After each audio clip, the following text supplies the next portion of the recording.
Guys আমরা চলে আসছি সন্ধ্যার দিকে টিপুখোলাতে।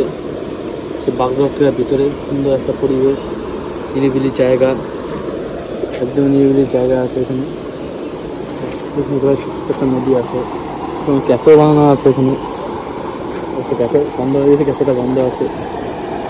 তাহলে আপনারা ঘুরে আসতে পারবেন এখান থেকে, প্রিয় মানুষের সাথে টাইম স্পেন্ড করতে পারবেন এখানে।